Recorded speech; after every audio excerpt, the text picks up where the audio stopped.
ఒక పిజ్జా కోసం 4 months wait చేయాల్సొచ్చింది. అసలు ఏం జరిగిందంటే, డీమార్ట్‌కెళ్ళిన ప్రతిసారి పిజ్జా ఇప్పించమంటే అస్సలు ఇప్పించడు. అందుకే ఈసారి ఫస్టే డీమార్ట్‌కి ముందే పిజ్జా దగ్గర ఆగిపోయాం డామినోస్ ముందు. ఇంకా తగ్గేదే లేదన్నట్టు డిఫరెంట్‌గా ట్రై చేద్దామని volcano pizza and chicken popcorn try చేశాము. చికెన్ పాప్‌కార్న్ నార్మల్‌గా ఉంది. అండ్ పిజ్జాలో నంచుకొని తింటే సూపర్ ఉంది.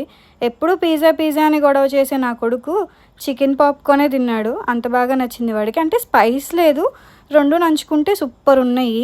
అండ్ వాల్కనో పిజ్జా వచ్చేసరికి న్యూగా లాంచ్ చేశారు కదా! ఎలా ఉంటదో ఏంటో అనుకున్నాము. బట్ ఆ మధ్యలో చీజ్ అయితే చాలా బావుంది. అస్సలు పిజ్జా అంటే ఇష్టం లేని వ్యక్తి ఇగో ఈయన. అస్సలు తినడు. ఏదో వీడియోకి 4 ఎక్స్‌ప్రెషన్‌లు ఇమ్మంటే అట్లా అట్లా ఇచ్చాడు. నేనైతే మధ్యలో పన్నీర్ ముక్కలు లాగేస్తున్నాను. ఇదన్నమాట నా పిజ్జా కథ. ఎప్పుడు అడిగితే అస్సలు ఇప్పించడు. మీకు కూడా ఇలాంటి వాళ్ళు ఉంటారా? చెప్పండి.